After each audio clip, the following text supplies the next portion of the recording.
Saya mohon maaf terlambat karena saya baru selesai bicara di mana, di Sabirin ya tadi, udah di depan. Sebenarnya anak-anak muda Kristen juga rupanya, saya baru tahu. Tadi mereka minta saya dari seluruh Indonesia untuk memberikan kemana Indonesia ke depan gitu. Jadi saya memberikan singkat apa yang kami pikirkan, sebenarnya apa yang sudah kami kerjakan, sedang kami kerjakan, dan yang akan ke depan gitu. Sebenarnya dengan pengalaman saya pribadi selama 10 tahun lebih di pemerintahan ini, dan tidak terlalu sulit lagi sekarang ini sebenarnya membuat Indonesia yang lebih bagus ke depan. Karena semua angka-angka kita baik, tidak ada yang tidak bagus. Jadi dengan Presiden Prabowo saya juga bicara banyak. Kita digitalize saja semua seperti apa yang sudah kita lakukan sebagian pada pemerintahan Presiden Joko Widodo, sehingga akan mempersulit untuk orang melakukan korupsi dan sebagainya. Karena saya baru mengaudit sebenarnya pemerintah ini sebenarnya 7 bulan yang lalu, tapi belum sempat saya laporkan Presiden Joko Widodo, sudah pada Presiden Prabowo, dan saya sampaikan Presiden Prabowo pengalaman saya bilang, Pak Presiden, kita mulai aja dari hasil audit supaya kita tahu di mana kita gitu. Karena kalau tidak kita shadow boxing begitu. Itu yang saya lakukan. Saya terima banyak persoalan-persoalan yang bermasalah yang diberikan Presiden Jokowi ke saya audit. Jadi saya tahu dari mana saya mulai, masalahnya apa, kira-kira penyelesaiannya apa. Karena BPKP itu satu organisasi yang sangat hebat. Jadi kalau saya bicara negara, jadi saya juga minta waktu itu HKBP diaudit juga oleh nanti badan supaya tahu persis HKBP ini apa sih masalah utamanya, asetnya di mana saja sih, terus apa yang harus diperbaiki dan seterusnya. Nah, saya juga senang dari istri saya cerita mengenai ada 3 calon Eporus yang ke depan maju. Saya pikir kita perlu mendorong Eporus kita ini juga yang lebih reach out, yang keluar, dan juga jangan mimpi terlalu banyak-banyak. Saya pikir yang bisa membuat memperbaiki masalah-masalah liturgi daripada HKBP, karena banyak anak-anak muda sekarang ini, kalau Bapak Ibu lihat dari sini studi lagi di TikTok itu dilihat, orang banyak tidak beragama, lari kepada spiritualitas. Kenapa? Dia bilang agama itu menimbulkan konflik, mereka ingin kedamaian. Nah, ini bagaimana HKBP mensikapi? Jadi Eporus yang akan datang juga menurut hemat saya harus berpikir seperti ini. Mungkin tidak bisa hanya alkitabiah saja, tapi juga harus melihat realita di lapangan, bagaimana spiritualitas itu di Alkitab kan banyak sekali dalam, bagaimana kita lebih terjun lebih dalam lagi mengenai ke ini. Walaupun channel kita Sumber Dakwah ini membuktikan channel kita bukan channel intoleran. Spiritual Alkitab itu mungkin doa yang banyak. Kalau Anda lihat Trump saja kemarin kampanye terakhirnya sebelum dia menang, dia bilang kembali pada Alkitab. Ya, itu dia, saya kira boleh ditonton itu. Itu juga yang membuat dia mungkin menang, karena di Republikan itu banyak orang-orang Kristen yang ortodoks, yang keras. Nah, di kita juga saya kira cukup banyak. Jadi di HKBP saya berpikir kita harus cari Eporus yang mau berpikir seperti itu dan mau manage dengan bagus.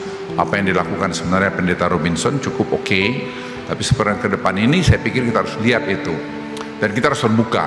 Dan juga tokoh-tokoh Batak itu juga jangan hanya omong aja, apa yang sih yang bisa dibantu, bantulah, tidak perlu beritahu, bantuin aja. Jadi misalnya masalah pendeta, ya kan, pendeta itu hidupnya susah, ya jangan kita bilang susah tapi kita nggak bisa lakukanlah sesuatu.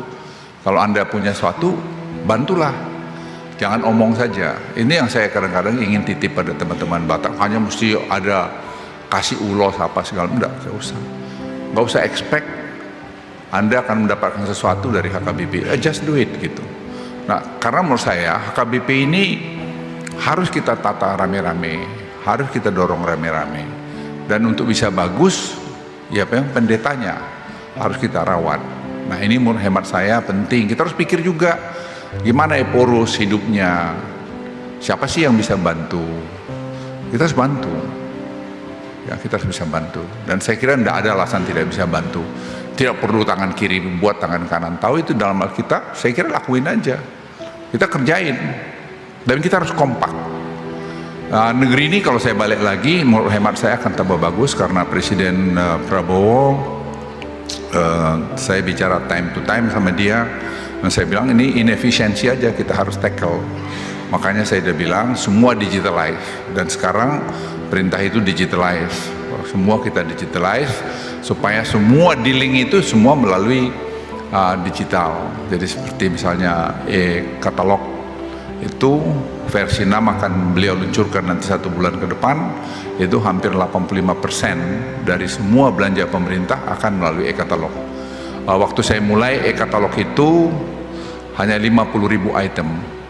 Hari ini 4 hari lalu ya, itu sudah 10,2 juta item. Jadi angkanya saya juga nggak yakin itu. Makanya waktu saya beritahu tidak akan ada OTT lagi, ya ada yang marah. Sebenarnya dia lupa yang ngerjakan itu pahala juga, pahala nenggolan dari KPK yang saya minta bantu untuk menyusun ini tadi. Jadi sebenarnya kalau kita mau bisa. Jadi tidak ada yang tidak bisa.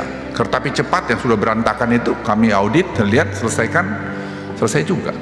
Kita malah cost-nya bisa kita turunin.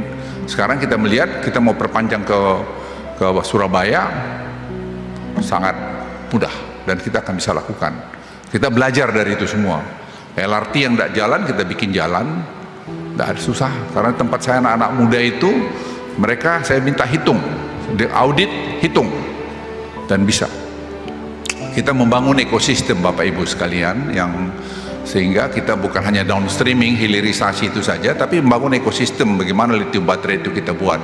Ada perkusor, katot, semua itu sekarang sudah jalan. Nggak ada yang bisa stop kita sekarang. Dan saya bilang Presiden Prabowo, nobody can stop us. Jadi inefisiensi tadi dia hitung dari hasil BPKP itu kira-kira mungkin ya dapat berapa puluh miliar dolar. Katakan itu setengah kita bisa selamatkan ke depan ini dengan digitalisasi. Itu pertumbuhan kita 5% sekarang, mudah untuk kita tambah 2% dalam 5 tahun ke depan. Dan itu saya kira akan bawa kemakmuran, karena dengan e-katalog dengan government teknologi yang akan kita luncurkan dalam beberapa waktu ke depan, dengan Simbara, batubara, Simbara itu semua digitalize, itu kita menghemat sampai 40%. Dan Anda bisa bayangkan budget sebesar itu kita hemat. Sekarang banyak lagi dengan perubahan, dan Presiden kemarin di Sentul bilang kalau perlu saya bikin perpu, kalau saya perlu bikin dekret, saya bikin dekret. Jadi saya bilang, Pak Presiden, you have to move now. Anda nggak bisa mundur, karena ini sudah jalan dan tidak ada alasan kita nggak bisa capai itu juga. Saya nanti diundang di Singapura tanggal 12 untuk bicara di Straits Times forum. Saya beritahu Presiden, saya bilang, Bapak setuju nggak kalau saya cerita semua apa yang kita buat ini? Belum, cerita aja Bang. Saya bilang, then the consequences ini you have to do it Pak. Saya bilang, nggak bisa kita main-main lagi. Dia bilang, tangkap aja. Jadi beliau akan keras, tapi kita mau semua terukur, dan saya juga sampaikan, Pak, nggak usah lama-lama di penjara. Tapi yang paling penting setelah penjara, orang ini tidak boleh punya paspor 30 tahun misalnya, dia tidak boleh naik mobil pribadi, dan seterusnya. Jadi yang hukuman-hukuman yang sifatnya hukuman sosial, yang membuat orang ini tidak supaya kapok. Jadi tidak boleh lagi dia punya hak politik kalau dia nanti masuk di penjara korupsi. Jadi Bapak Ibu sekalian, saya melihat Indonesia ini punya masa depan yang luar biasa hebat. Nah, orang Batak harus ikut berperan, dan gereja menurut saya HKBP itu berperan. Jangan orang-orang Batak kita ini tidak menjadi bagian, jangan hanya jadi sebagai pelengkap penderita, tapi gereja harus bisa mendorong anak-anak muda Bapak Ibu sekalian, saya mau bicara agak pribadi saya, Del.